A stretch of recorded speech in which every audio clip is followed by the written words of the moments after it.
Terima kasih untuk Anda yang masih bergabung bersama dengan kami dan di segmen ini kita akan review jalannya perdagangan di sepanjang hari ini. Pemirsa, di mana indeks harga saham gabungan kembali tampaknya akan ditutup di level 6.800-an dan kami ingatkan kembali Anda masih bisa berpartisipasi di WhatsApp interaktif kami seperti yang tertera di layar televisi Anda nantinya. Dan saat ini kami sudah terhubung dengan Bapak Kiswoyo selaku Direktur PT Rumah Para Pedagang. Kita akan langsung sapa saja. Pak Kiswoyo, selamat sore. Apa kabar, Pak? Ya, sore. Baik. Halo Pak Kiswoyo, suaranya tidak terdengar Pak. Ya, sore. Baik. Udah jelas? Ya, volumenya mungkin. Baik, Pak Kiswoyo terima kasih sudah meluangkan waktu Pak. Hari ini indeks harga saham gabungan dominan sebenarnya bergerak di zona hijau. Tapi penguatan lebih ke arah terbatas dan level 6.900-an kembali ditinggalkan. Dalam beberapa pekan terakhir, pola pergerakan indeks harga saham gabungan tampaknya tidak berubah Pak Kiswoyo. 69 belum mampu dipertahankan, kemudian balik lagi ke level 6.800-an. Analisis Anda? Jadi memang IHSG ini dalam range-nya sideway-nya saat ini adalah level 6750 dan 7000. Jadi 7000 adalah level resisten sekaligus level psikologis, di bawahnya lagi level psikologisnya adalah 6500. Garis tengahnya itu adalah 6750. Jadi memang saat ini kita lagi berada di range 6750 sampai dengan 7000. Jadi kalau nanti sudah berhasil nembus 7.000, barusan range-nya 7.000 sampai dengan 7250. Jadi memang saat ini kita sudah dekat-dekat support, karena kan ini 6.800 sekian ya, artinya mendekati 6.750. Ini hanya tinggal menunggu waktu untuk naik ke atas lagi saja, ke arah mendekati 7.000. Dan harapan bisa tembus di atas 7.000 ya, apalagi minggu depan ada IPO besar. Dan memang volume kita ini kecil karena ini persiapan, bayangkan ada 8 IPO dalam waktu seminggu, itu minggu depan 3 hari ya, 3 hari itu langsung ada 8 IPO, ada yang besar-besar pula, sehingga ini memang menyedot likuiditas, sehingga dari minggu kemarin sampai minggu ini volume transaksi atau nilai transaksi kita memang mengecil terus sih, sebetulnya seperti itu. Baik, Anda melihat seperti apa? Selain tadi menunggu dari IPO jumbo yang akan terjadi di minggu depan yang diharapkan akan mengerek indeks harga saham gabungan, dari sisi global seperti apa, Pak? Kemudian kalau dari juga sisi posisi global, asing. Kalau dari posisi global sebetulnya tidak ada berita jelek. Karena The Fed kayaknya mulai akan menurunkan suku bunga, entah ini di bulan ini atau di bulan depan, begitu kan. Trump sudah memaksa terus ya, artinya supaya The Fed menurunkan suku bunganya, dan sesuai biasanya guidance-nya adalah di akhir tahun. Jadi akhir tahun kemarin itu sudah memberikan sinyal bahwa The Fed akan menurunkan suku bunga tahun ini 2 kali. Nah, diharapkan sih bisa lebih. Kalau Trump kan pengennya secepat mungkin dan serendah mungkin. Karena kan tahun ini Amerika menghadapi rollover utang dalam jumlah cukup besar, sehingga kalau suku bunganya masih tinggi, nanti dia harus membayar bunga utangnya cukup tinggi juga, seperti itu.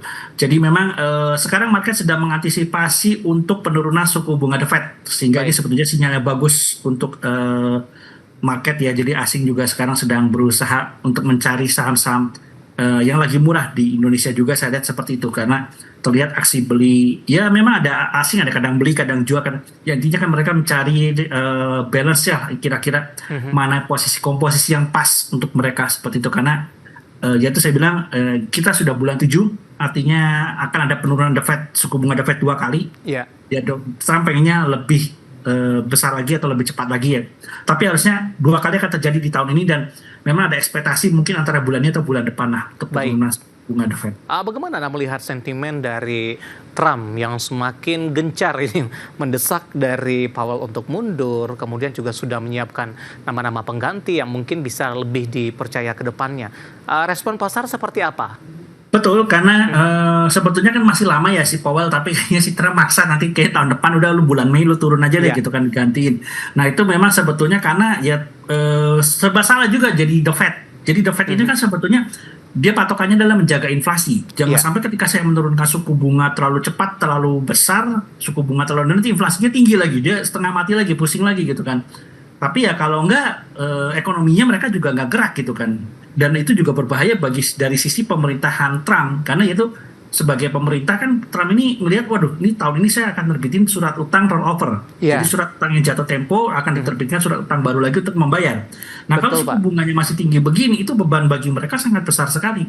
Makanya Trump itu berharap kalau bisa suku bunga The Fed diturunkan jadi 1%. Oh itu kan jauh banget. Nah ini ya memang tarik ulurnya ya, kalau dari Trump dari sisi pemerintah dia pengen berharap serendah mungkin. Tapi The Fed melihat gua turunin 1%, nanti tahu-tahu ini lagi inflasinya jadi 5%. Nah, itu kan berbahaya juga. Nah, Ya, makanya The Fed Powell kayaknya berusaha mengambil kebijakan tengah-tengah lah supaya baik. everybody baik-baik saja lah gitu. Ya, secara keseluruhan Pak Kiswoyo di sepanjang perdagangan hari ini di sesi pertama pada pagi tadi sempat memberikan harapan rebound cukup signifikan hingga ke 69 saham-saham blue chip yang sebelumnya menjadi pemberat ikut rebound cukup signifikan. Tapi kondisinya tidak berlangsung lama, Pak. Memasuki perdagangan di sesi kedua, beberapa saham blue chip yang sebelumnya menjadi penopang berlahan pelemahan penguatannya terbatas bahkan berbalik ke zona merah, termasuk saham-saham perbankan big cap. Bagaimana Anda melihat hal ini, di mana kenaikan hanya bersifat sementara, kemudian cenderung kembali tertekan, profit taking jangka pendek saja atau seperti apa, Pak? Sebetulnya ini memang gejolak sesaat ya, karena tadi seperti saya bilang di awal bahwa kita minggu depan akan ada 8 IPO sekaligus. Ini gede-gede lagi gitu kan ya. Apalagi ada satu saham IPO CDIA, anaknya TPIA dari grup Barito Group gitu kan. Nah, ini menyedot dana cukup besar. Jadi memang ingat ketika ada IPO besar seperti Bukalapak, GoTo itu MTEL gitu kan ya. Itu pasti brand gitu ya pada masa itu juga. Itu akan menyedot likuiditas minimal 2 minggu sebelumnya. Jadi dari minggu kemarin sampai minggu ini, sampai minggu depan lah. Nanti kalau mereka nggak dapat barang atau harga udah naik terlalu tinggi, mereka nggak dapat barang, baru mereka mulai masuk lagi ke saham-saham lainnya. Kan IPO pertama tuh parade IPO-nya mungkin hari Selasa ya, Selasa, Rabu, Kamis kan. Jadi ya mungkin sampai Senin minggu depan transaksinya masih kecil. Nanti Selasa rebutan IPO, Selasa rebutan IPO, kalau nggak dapat ya nunggu Rabu, Kamis. Nggak dapat juga ya biasanya nanti mungkin Jumat sudah mulai baliklah ke saham-saham lain. Jadi memang ini sebetulnya momen peluang baik, seperti BRI itu udah murah banget, BCA juga udah murah banget. Itu momen peluang untuk baik untuk kita sih sebetulnya. Baik, kita ke BBNI terlebih dahulu Pak. Kebetulan sudah ada pertanyaan masuk di WhatsApp interaktif kami menanyakan BBNI sudah ambil posisi di 3980 Pak. Loss-nya masih tipis karena penutupan hari ini di 3970. Apakah masih bisa di hold? Tidak. Saya akan coba cek. Bapak Victor Kalau dari Malang. BBNI ya, BBNI ini kan saat ini di angka 3970 ya closingnya. Ya kalau dilihat sebetulnya harga wajar dia bisa ke arah 5.000 lagi sih sebetulnya. Ini memang penurunannya udah dalam banget ya. Ini penurunan dalam. Nah, kalau saya lihat ini supportnya, waduh. Ya semoga 3900 nggak tembus. Karena kalau 3900 tembus akan ke bawah. Tapi dari sisi valuasi ini sudah murah banget. Jadi saya bilang menarik sih untuk dibeli. Ya kalau takut belinya dicicil lah gitulah. Di berapa Pak? Dari area sekarang sudah bisa beli. Terus 3900 dibeli. Lalu setelah itu ada angka 3800 juga bisa dibeli lagi. Terus setelah itu berikutnya 3700. Oke, dari sisi PBV ini di 0,88 kali pemirsa. Sudah di bawah 1 kali. Betul, menarik sekali. Jadi saya bilang dari sisi 4 bank besar ya, BCA, BRI, Mandiri, BBNI yang paling murah memang BBNI. PBV-nya di bawah 1. Saya bilang ini harusnya jangan takut lah untuk beli BBNI. Yaitu tadi seperti Mas David bilang, ini PBV di bawah 1. Ini perbankan yang besar, asetnya besar, sehat juga, selalu rutin bagi dividen juga, gede lagi dividennya. Jadi nggak usah takut lah gitu. Baik, dari posisi analisis untuk BBNI Pak, kita bergeser ke posisi perbankan big cap lainnya. Saya akan coba cek ini saham-saham pilihan yang Anda rekomendasikan. Biasanya juga ada beberapa dari perbankan. Tapi yang tidak akan kita bahas nantinya ada posisi dari BBNI tadi sudah kita ulas. Kemudian juga dari sisi posisi dari perbankan big cap lainnya Pak, selain BBRI, BBCA, BBNI, Mandiri ya. Mandiri. Ya kalau lihat Mandiri juga sama, ini sudah murah karena di bawah 5.000 ya. Jadi sudah di bawah 5.000 ini buy merem, artinya udah buy merem, simpen aja, nanti pasti akan naik. Karena kalau dilihat harga wajar harusnya sih dia bisa sampai ke level 7.000-an sampai 8.000-an lagi. Jadi memang saya tahu nih terutama ya BUMN, Bank BUMN ini dari Mandiri, BRI, BBNI, itu terutama BRI ya itu dihajar besar-besaran karena kemarin kan ada soal isu itu kan koperasi merah putih. Jadi begini, saya tegaskan lagi, itu tidak akan memberatkan perbankan. Jadi dananya sebetulnya dari pemerintah. Jadi tahun kemarin itu kan pemerintah ada dana desa. Dana desa itu langsung pemerintah pusat ya, pemerintah pusat ngasih duit ke kepala desa buat bangun-bangun dan sebagainya, habis kan duitnya hilang gitu aja. Nah kalau ini enggak, jadi duitnya itu dari dana desa dikucurkanlah ke koperasi supaya koperasi itu berbisnis gitu loh. Jadi duitnya nggak langsung habis. Nah cuma siapa yang mau ngawasin koperasi? Nah mau tidak mau makanya pemerintah ngasih duitnya ke bank. Nanti bank mengucurkan kredit ke koperasi. Artinya bank-bank itu diminta, lu bank BRI, Mandiri, BBNI, tolong jagain untuk Iya. koperasi. Koperasi itu punya punya bisnis plan. Jadi kalau bisnisnya kira-kira, ini saya mau berbisnis ini, Bank BRI bilang kan mereka punya analis kredit kan, oh Iya. ini nggak bisa nih bisnisnya rugi, lu jangan bisnis ini. Nah akhirnya Baik. Pak kucurkan kredit. Pak Kiswoyo, di luar dari beberapa proyeksi yang Anda sampaikan, ini terkait dengan kinerja di semester pertama, Pak. Kalau kita update dari bulan ke bulan, ternyata masih terjadi perlambatan untuk saham-saham perbankan big cap ini. Proyeksi Anda dan arah ke depannya dengan beberapa ekspektasi dari beberapa proyeksi, kalau di semester pertama, kinerja dari perbankan big cap masih akan cenderung melambat, Pak. Jadi memang kalau lihat BRI ini yang paling parah ya, karena memang BRI ini lebih suka menghapus buku kan. Jadi kalau ada kredit bermasalah dia lebih suka hapus bukunya di awal tahun. Beda sama BBTN. BBTN itu gedenya itu biasanya di akhir tahun. Jadi memang kayak BRI itu yang biasanya selalu dia lakukan di awal tahun. Jadi nanti biasanya BRI ini semester 1 berat, tapi nanti setelah ini semester kedua ini biasanya dia sudah enteng. Artinya hapus bukunya sudah tidak ada lagi pencadangan kerugian dan sebagainya macam. Itu BRI akan lakukan di kuartal 1 biasanya, makanya kuartal 1 kan jeblok banget gitu. Beda sama BTN, kalau BTN nanti di kuartal 4 beratnya gitu. Jadi memang seperti saya bilang ya, ini adalah peluang, apalagi dengan isu koperasi merah putih yang tadi saya jelaskan. Jangan khawatir, karena gini, nggak mungkin bank-bank itu mengucurkan kredit ke koperasi merah putih, karena LDR-nya, loan deposit ratio mereka juga udah gede-gede, udah di atas 90%-an.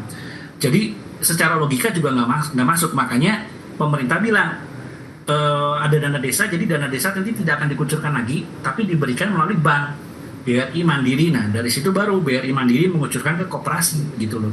Artinya suruh ngawasin juga supaya bisnis koperasinya jalan, jangan sampai dikucuri duit, hilang gitu aja duitnya. Sebetulnya itu, jadi sebetulnya tidak akan mempengaruhi kinerja keuangan BRI Mandiri BBNI gara-gara ada koperasi merah putih, itu tidak kan, karena itu duitnya dari pemerintah. Jadi pemerintah bilang kalau sampai duitnya habis hilang ya sudah gitu. Pemerintah tidak akan menuntut BRI, tapi setidaknya lu awasin lah. Jadi suruh BRI Mandiri BBNI itu ngawasin koperasi ini, kalau sebelum dikucurin duit dilihat dulu bisnisnya menguntungkan nggak. Kalau bisnisnya nggak menguntungkan ya jangan dikucurin kan gitu sebetulnya. Jadi intinya adalah nggak usah takut, itu cepat atau lambat nanti isunya akan hilang kok. Jadi memang kemarin ini isunya saya tahu kencang banget kan gitu kan, berkaitan dengan peresmian koperasi merah putih yang begitu banyak kan, puluhan ribu gitu kan.